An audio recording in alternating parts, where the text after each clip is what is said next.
al oriente de Venezuela, en el estado Anzoátegui, se encuentra Lechería, una tierra bendecida por nuestro Creador, rodeada de un inmenso mar, un morro donde se ven increíbles amaneceres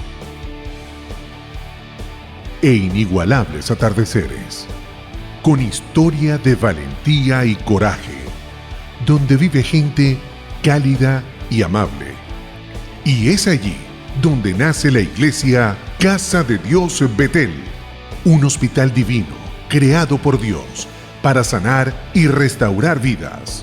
Una escuela de Dios donde el maestro forma y capacita a sus discípulos. Un cuartel donde se forman hombres y mujeres esforzados y valientes. Un lugar donde su presencia ministra con total libertad bajo la unción del Espíritu Santo. Hola, un gran saludo desde Casa de Dios Betel, Anzoátegui, Venezuela. Damos gracias a Dios por este tiempo que nos permite llevar su palabra. Y quiero invitarte, si te encuentras en tu casa o en el carro y tienes disponible tu Biblia allí, digital, o tu Biblia física, me acompañes a buscar en el libro de Mateo el pasaje del capítulo 19. Y quiero compartir contigo una palabra antes de entrar en el mensaje de hoy. Y está basado en el joven rico que hizo una pregunta a Jesús. Y dice de la siguiente manera: sucedió que un hombre se acercó a Jesús y le preguntó: Maestro, ¿qué de bueno tengo que hacer para obtener la vida eterna? ¿Por qué me preguntas sobre lo que es bueno? Respondió Jesús. Solamente hay uno que es bueno. Si quieres entrar en la vida, obedece los mandamientos. ¿Cuáles?, preguntó el hombre. Contestó Jesús: no mates, no cometas adulterio, no robes, no presentes falso testimonio, honra a tu padre y a tu madre y ama a tu prójimo como a ti mismo. Todos estos los he cumplido, dijo el joven. ¿Qué más me falta? Si quieres ser perfecto, anda, vende lo que tienes, dáselo a los pobres y tendrás tesoro en el cielo. Luego ven y sígueme. Cuando el joven oyó esto, se fue triste, porque tenía muchas riquezas. Les aseguro, comentó Jesús a sus discípulos, que es difícil para un rico entrar en el reino de los cielos. De hecho, le resulta más fácil a un camello pasar por el ojo de una aguja que a un rico entrar en el reino de Dios. Al oír esto, los discípulos quedaron desconcertados y decían: en ese caso, ¿quién podrá salvarse? Para los hombres es imposible, aclaró Jesús, mirándolos fijamente, mas para Dios todo es posible. Mira, nosotros lo hemos dejado todo por seguirte, le declaró Pedro. ¿Y qué ganamos con eso? Les aseguro, respondió Jesús, que en la renovación de todas las cosas, cuando el Hijo del Hombre se siente en su trono glorioso, ustedes que me han seguido se sentarán también en 12 tronos para gobernar a las 12 tribus de Israel. Y todo el que por mi causa haya dejado casas, hermanos, hermanas, padre, madre, hijos o terrenos, recibirá 100 veces más y heredará la vida eterna. En mi tiempo que tengo de casada, junto con mi familia, hemos atravesado muchas situaciones y muchas circunstancias. Y así como Jesús confrontó a este joven rico y lo llevó más allá de lo que estaba establecido por la ley, Jesús vino a traer una revelación más alta sobre la ley. Y era que el reino de los cielos se trataba más que cumplir mandamientos. El reino de los cielos se trata de estar dispuesto a dejar todo lo que tenemos, inclusive a dar nuestra propia vida. Por eso Jesús entregó su vida por nosotros. Y nosotros hemos tenido como experiencia en nuestra vida como familia, nos ha tocado dejar casas, nos ha tocado dejar lugares, familia, y hemos entendido que el reino de Dios consiste más que en comida y en bebida, consiste en justicia, en paz y en el gozo del Espíritu Santo. De verdad que ha sido todo un reto para nosotros, pero hemos recibido la retribución de haber dejado muchas cosas, porque Dios bendice al dador alegre. Así que yo quiero invitarte el día de hoy, que te eleves por encima de aquello que nosotros practicamos, que es el diezmo y la ofrenda. En el libro de los Hechos, Jesús le dejó esta enseñanza a los apóstoles y ellos lo practicaron con todos los discípulos y todas las personas que llegaron al evangelio. Y dice que los primeros cristianos vendían todas sus posesiones y los entregaban a los pies de los apóstoles para ayudar a los pobres, las viudas y los huérfanos. Así que cuando tú entiendes que el reino de los cielos está en nuestros corazones para bendecir a otros, para nosotros ser bendición en la obra del Señor, vemos cómo en el libro de Levítico revela que el pueblo tenía que llevar los diezmos y las ofrendas al templo, y la tribu de Leví era la destinada para administrar las cosas del templo. Ellos eran los que estaban allí, pero la tribu de Leví también tenía que diezmar. Así que Jesús enseña en este nuevo pacto que aparte de cumplir esa ley de diezmos y ofrenda, estemos dispuestos a dar nuestra vida, porque cuando Él regrese recibiremos recompensa, y Él dice que Él va a venir con un galardón para recompensar a cada uno según sea su obra. No solo eso, sino que la obra que hacemos en el Señor no es en vano. Él no se ha olvidado de la obra de amor que tú has hecho por su casa. Él no se ha olvidado de la obra de amor que has hecho por el pobre. Él no se ha olvidado de la obra de amor que has hecho por el huérfano, por la viuda, de la obra de amor que has hecho por su causa. Así que yo quiero orar en este tiempo por todos aquellos creyentes, si eres de Casa de Dios o eres de otra congregación. Ten presente en tus oraciones y recuérdale al Señor. Recuérdale: Señor, yo te recuerdo cada ofrenda, yo te recuerdo cada limosna, cada diezmo que yo di para tu obra. Señor, yo te recuerdo cuando yo tendí la mano a aquel. Ahora que tú te encuentras en crisis, tal vez, recuérdale al Señor aquella obra de amor que hiciste por su causa. Padre, te doy gracias en esta hora por cada hijo tuyo, por cada hijo que ha estado dispuesto a dejar casa, familia y todo por ti. Y por aquellos que todavía no han entendido, Señor, que este mundo pasará, pero que tu palabra permanecerá para siempre. Y que tú no eres hombre para mentir. Que tu palabra dice, Señor, que si buscamos primeramente el reino de Dios y tu justicia, todas las cosas serán añadidas. Hoy me regocijo, Señor, porque mi familia, Señor, y mi persona hemos visto tu mano poderosa en nuestras vidas. Hemos visto tu mano poderosa en la escasez. Hemos visto tu mano poderosa, Señor, en la abundancia, y nos has dado para bendecir a otros. Hoy agradezco delante de ti, y en este tiempo soy un testigo a todos mis hermanos que tú, Señor, realmente cumples lo que prometes. Alabo tu nombre en esta hora, Señor, y bendigo tu nombre y bendigo la vida de cada uno de mis hermanos donde quiera que estén. En el nombre de Jesús. Amén. Bien, ahora que he compartido esta palabra contigo para calentar un poco pues el ambiente, quiero continuar con el mensaje que tengo el día de hoy, que sé que el Señor lo puso en mi corazón, porque es un mensaje de advertencia, es un mensaje de aviso, es un llamado a todo creyente y todo discípulo que sigue a Jesucristo como su Señor y Salvador, pero también es un llamado a todo aquel que aún no ha entrado al reino de los cielos, y lo he titulado: Mantén tu lámpara encendida. Mantén tu lámpara encendida. Así que quiero invitarte a que busques en tu Biblia, en Mateo capítulo 25, del 1 al 13.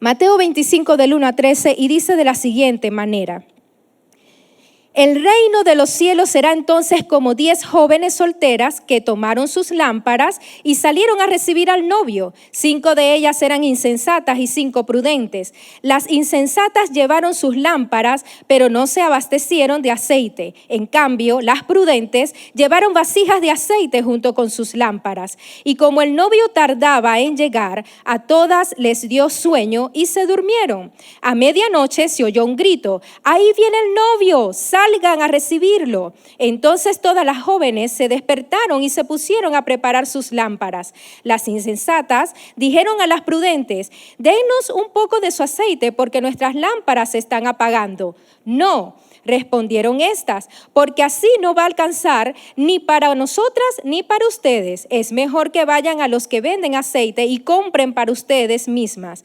Pero mientras iban a comprar el aceite, llegó el novio, y las jóvenes que estaban preparadas entraron con él al banquete de bodas, y se cerró la puerta. Después llegaron también las otras. Señor, Señor, suplicaban, ábrenos la puerta. No, no las conozco, respondió él. Por tanto, agregó Jesús, manténganse despiertos, porque no saben ni el día ni la hora. Señor, yo te doy gracias en este tiempo. En este momento te pido por cada oyente, Señor, en donde quiera que esté, en cualquier lugar. En este momento, Espíritu de Dios, abre el entendimiento, que seas tú rompiendo y derribando toda fortaleza mental que impide que tu palabra llegue a sus corazones. Declaro, Señor, que tu palabra no vuelve vacía en ellos, que da el fruto para la cual ha sido enviada. Yo te pido, Señor, en este momento que toda tinieblas huya, Señor, y que tú puedas convencer, Señor, a cada uno de nosotros que tú eres, Señor, fiel y justo para estar con nosotros, a todo aquel, Señor, que hemos creído en ti, y aquel que me está escuchando, que aún no te conoce. Trae, Señor, luz y entendimiento, y que pueda recibir esta palabra que liberará su vida. En el nombre de Jesús. Amén. Encontramos en esta palabra, en esta parábola, varios personajes y un ambiente. Es interesante cómo Jesús compara el reino de los cielos con unas bodas. En aquel tiempo, las celebraciones de las bodas eran totalmente diferentes a las nuestras hoy día. Pero Jesús toma esta referencia para darnos una gran enseñanza a cada uno de los que hemos creído en Cristo. Y vemos aquí que hay un ambiente que Él dice que es el reino de los cielos. El reino de los cielos representa el gobierno de Dios como rey y juez de todo su pueblo, de su iglesia, de su asamblea, de su congregación, de todos aquellos que han recibido a Jesucristo como el Señor de su vida. Jesucristo es representado aquí como el esposo. Pero también se menciona a 10 vírgenes. ¿Y por qué Jesús compara la congregación y la iglesia con vírgenes? Virginidad significa o es sinónimo de integridad, de pureza, de castidad. Y así es como nos ve el Señor. El día que nosotros le aceptamos como nuestro Señor, dice su palabra que Él es fiel y justo para perdonar nuestros pecados y limpiarnos de toda maldad. El día que llegamos a la cruz, estábamos tan sucios por el pecado. Nuestro pecado era como la grana, como el rojo de la grana. Pero dice la palabra de Dios que Jesús convirtió nuestro pecado como blanca lana. Él lo echó a lo más profundo del mar. Todo aquel que ha confesado a Jesús como su Señor y Salvador forma parte de esta novia que Él presenta delante del Padre sin manchas y sin arruga. Es allí cuando tú aceptas a Jesús que tu vida queda como nueva de paquete. Esta virginidad representa el nuevo nacimiento que podemos obtener en Cristo, la nueva oportunidad de vida cuando cometimos muchos errores, pero cuando llegas a los pies de Jesús, Él te da la oportunidad de hacer las cosas nuevas, porque aquí que todas las cosas viejas pasaron, pero en Cristo somos nueva criatura.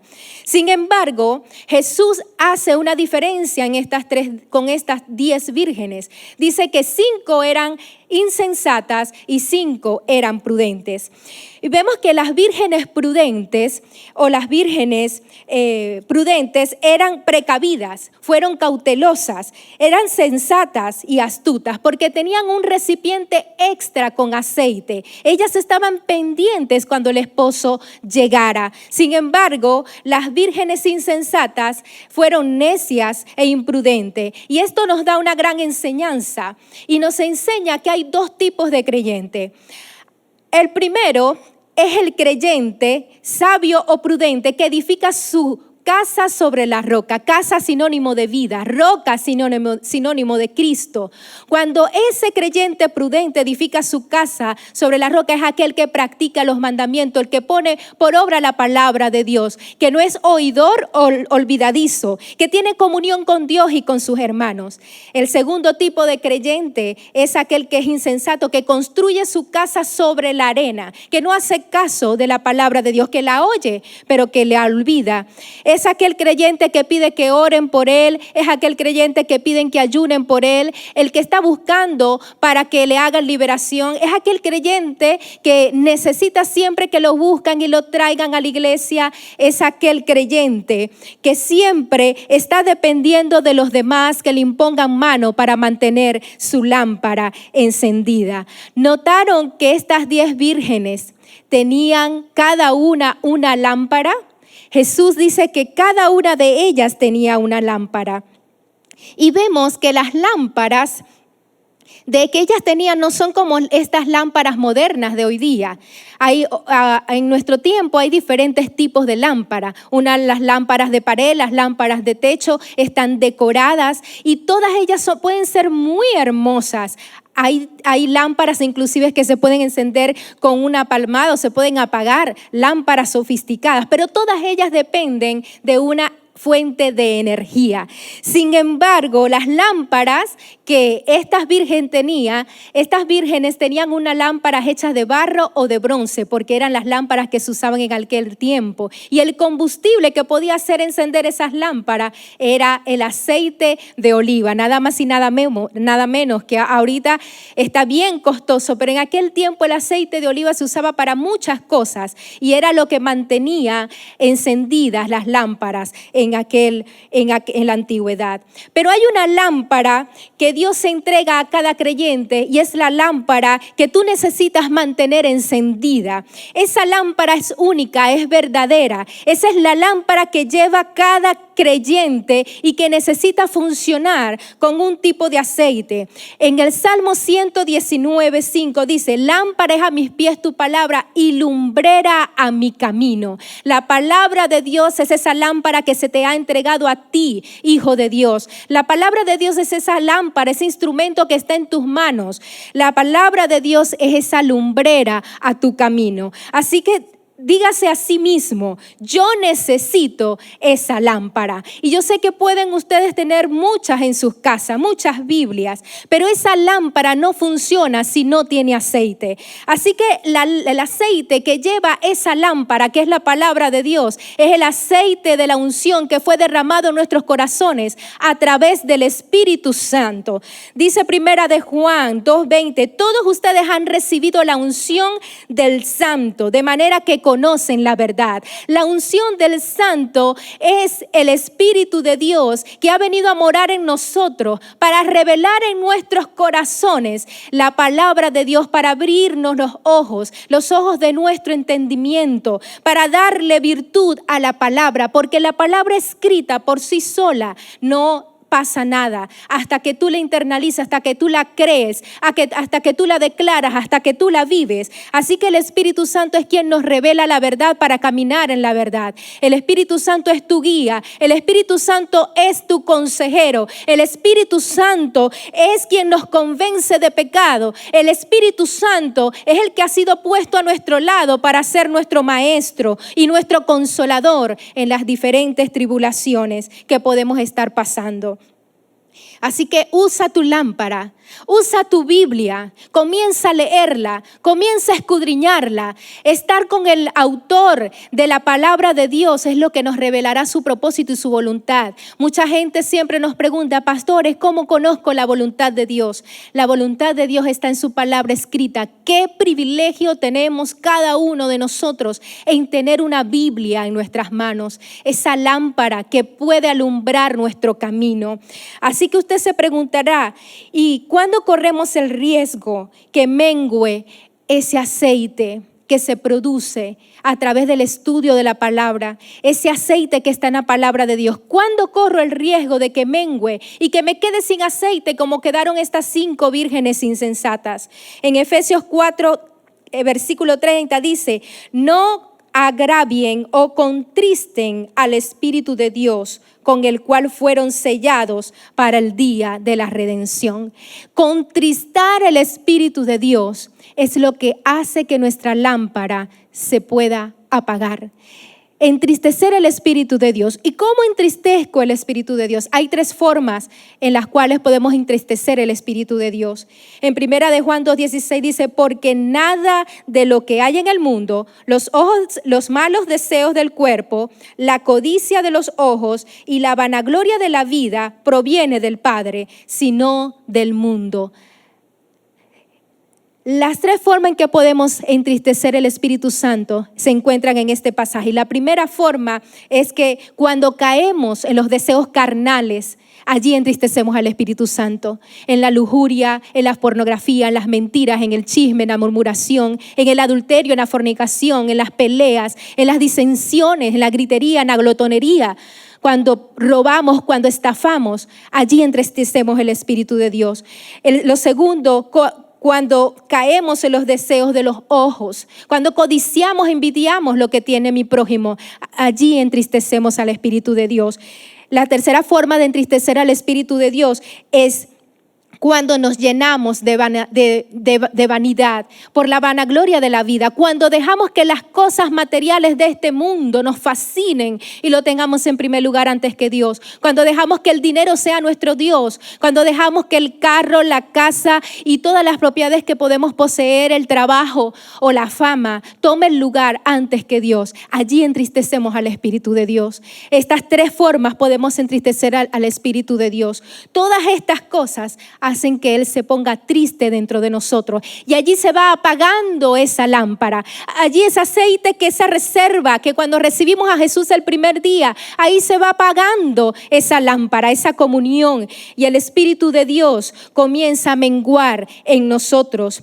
Así que nosotros podemos tener la capacidad de operar en nuestros talentos y en nuestros dones. Sí, porque los dones son irrevocables y los talentos también. Tú puedes tener muchas capacidades, pero hay un peligro en que nosotros mismos alumbremos nuestro camino, porque nos podemos equivocar. Y vemos un ejemplo en el Antiguo Testamento con los hijos de Aarón.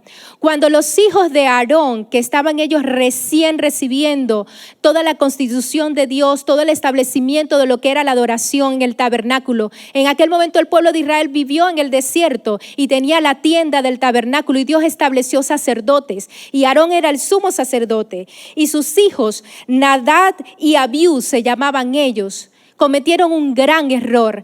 Dios le dio una instrucción a Aarón respecto al altar. El altar tenía que estar encendido de día y de noche. Y estos 2 jóvenes se descuidaron dentro del altar. ¿Y qué hicieron ellos por descuidarse y no mantener el altar encendido? Fueron a tomar fuego fuera de la tienda del tabernáculo para encender el altar en el tabernáculo. Y salió fuego del altar sobrenaturalmente y consumió el cuerpo de esos 2 jóvenes. ¿Por qué? Porque ellos tomaron fuego extraño. Tenían una instrucción, pero lamentablemente no la siguieron. Así que no podemos pretender ministrar sin la unción del Espíritu Santo y no recibir retribución de castigo por eso. Nosotros tenemos que estar apercibidos de que no podemos tratar las cosas de Dios a la ligera. Él nos ha entregado y nos va a pedir cuenta. Ahora, ¿cómo mantenemos nuestras lámparas encendidas? ¿Cómo mantenemos nuestras lámparas encendidas? Nuestras lámparas permanecerán encendidas si tomamos el siguiente consejo. Dice en el libro de Lucas capítulo 12 del verso 35 al 40, manténganse listos con la ropa bien ajustada y la luz encendida.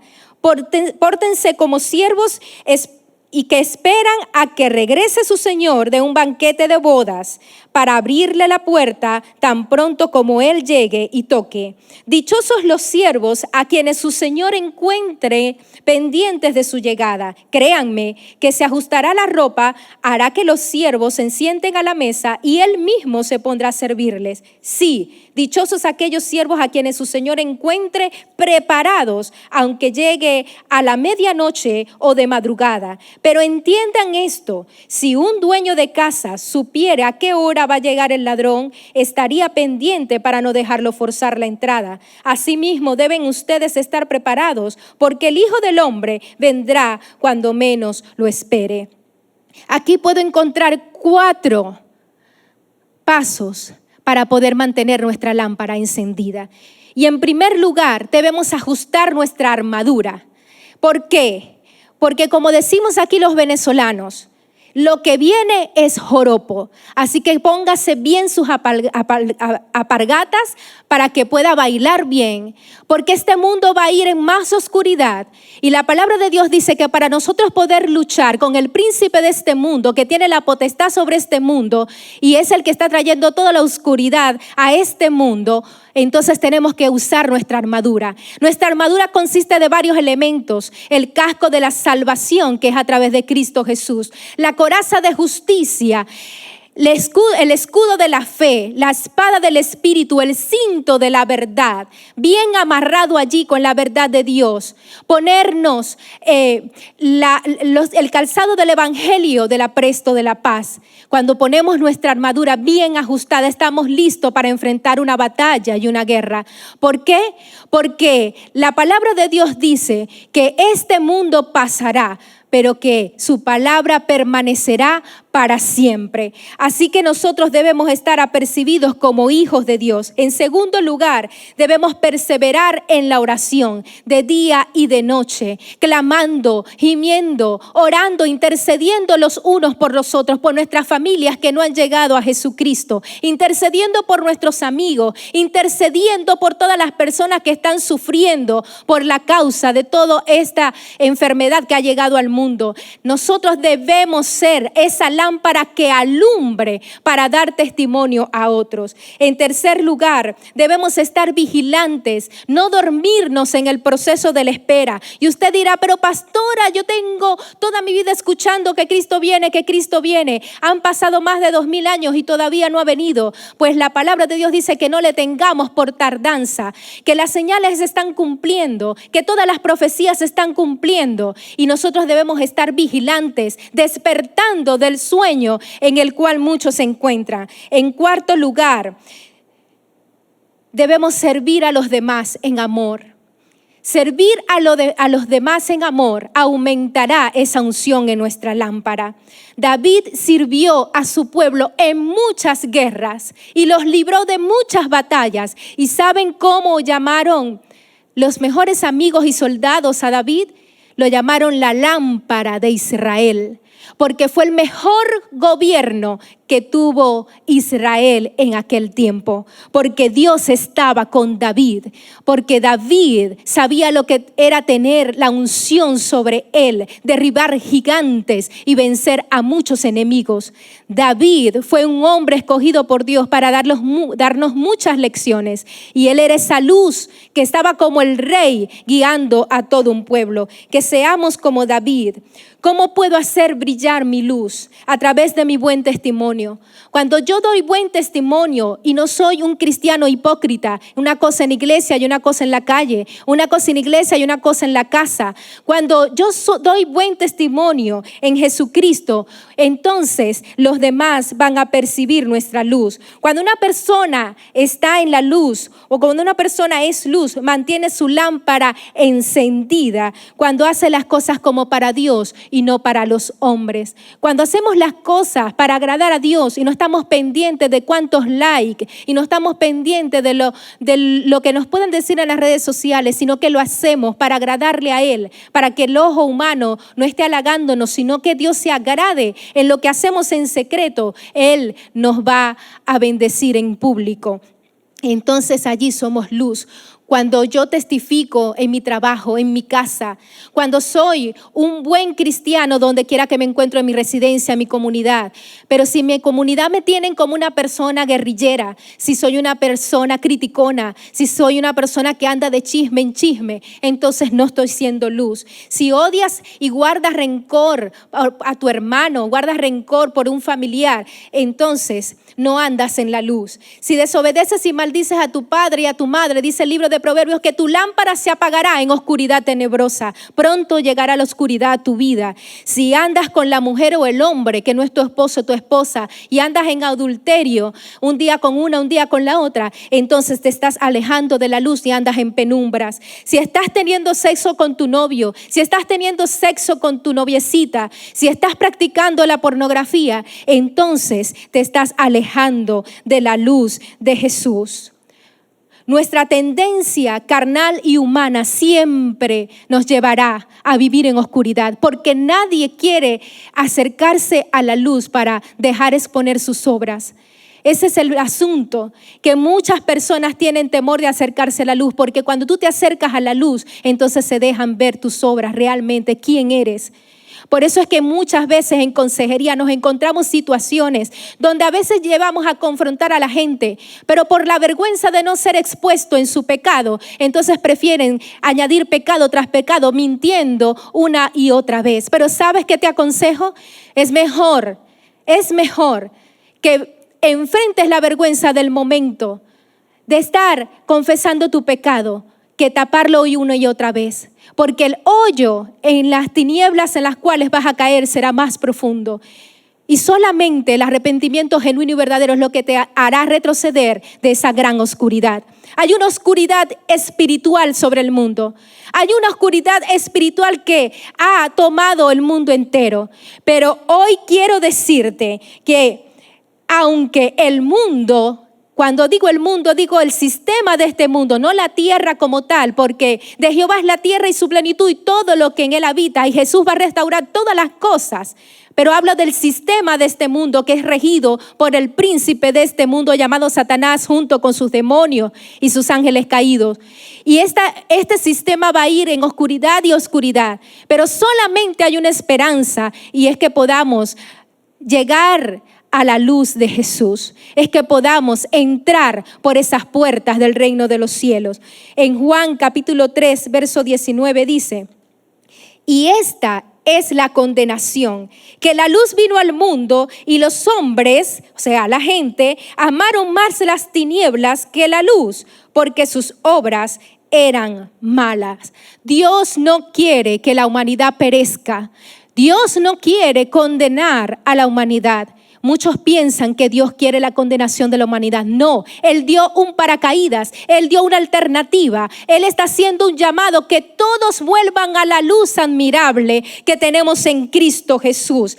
Pero ¿qué es lo que sucede? ¿Cuál es la condenación? El pecado. La paga del pecado es la muerte, mas la dádiva de Dios es vida eterna en Cristo Jesús. Tú que me estás escuchando ahora y no has entrado en la congregación de todos aquellos que se dicen ser hijos de Dios verdadero, hoy te hago un llamado. ¿Por qué no te acercas a la luz?